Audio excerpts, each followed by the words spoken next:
আসসালামু আলাইকুম। চলে আসলাম আরেকটি নতুন রেসিপি নিয়ে। আমি Subarna from Subarna's cooking diary. তো আজকের রেসিপিটা হলো ডোরি ফিশ ফ্রাই বা ডোরি ফিশ ফিঙ্গার। তো প্রথমে আমি ডোরি ফিশের ফালিগুলো নিলাম। এগুলো অলরেডি ক্লিন করা ছিল, আমি জাস্ট ধুয়ে এগুলোকে লম্বা লম্বা করে কেটে নেব। আমি একটু বড় বড় করেই কাটবো, কারণ এগুলো পানিটা বের হয়ে গেলে একটু চিকন হয়ে যাবে। তো মাছটাকে আমি কেটে এটা মাখানোর জন্য একটা মশলা প্রথমে বানিয়ে নিলাম। সেটা হলো ধনিয়া পাতা, কাঁচামরিচ এবং সরিষা দিয়ে আমি ভালোভাবে এটা বেটে নেব। এখন মাছের মধ্যে আমি সেই মশলাগুলো দিয়ে মাখিয়ে নিব।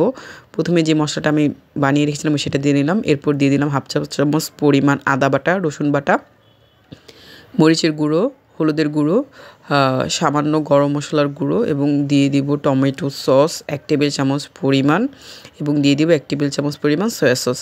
এগুলো দিয়ে সবগুলো আমি ভালোভাবে মাখিয়ে এটাকে আমি আধা ঘন্টার জন্য রেস্টে রেখে দেব। আধা ঘন্টা পর আমি মাছটাকে মাখিয়ে নিব আধা কাপের মতো ময়দা নিয়ে, এবং আমি অল্প অল্প করে দিয়ে মাখিয়ে নিব, একবারে বেশি দিব না। অল্প অল্প করে মাখিয়ে দেব যাতে এটা একটু মাখো মাখো হয়, যাতে ব্রেড ক্রাম্ব দিয়ে আমরা কোট করতে পারি। তো এই তো আমি প্রথমে একটু দিয়ে এটাকে মাখিয়ে দেখলাম যে আর দিতে হবে কি না। এরপর আমি আরও একটু সামান্য পরিমাণ ময়দা দিয়ে নিলাম এবং দিয়ে এটাকে ভালোভাবে মিক্স করে নিলাম।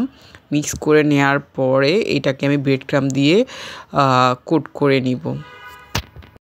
একটা একটা করে চেপে চেপে সবগুলো ব্রেড ক্রাম্ব লাগিয়ে নিব। তারপর হলো গিয়ে এটাকে ফ্রাই করে নিব, তাহলে আমাদের ফিশ ফিঙ্গার হয়ে যাবে।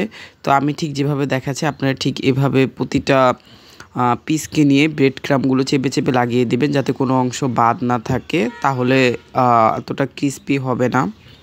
এরপর একটা কড়াইতে তেল দিয়ে সবগুলো ফিশ ফিঙ্গার আমি একে একে করে লাল করে ভেজে নিব, এবং এই তো তৈরি হয়ে গেল আমাদের সুন্দর ক্রিস্পি ফিশ ফিঙ্গার। এটা আপনারা বিকালে স্ন্যাক্সে বা ভাতের সাথে খেয়ে নিতে পারবেন, খুবই টেস্টি হয়, একবার অবশ্যই বানিয়ে খাবেন। আজকে এই পর্যন্তই, আল্লাহ হাফেজ।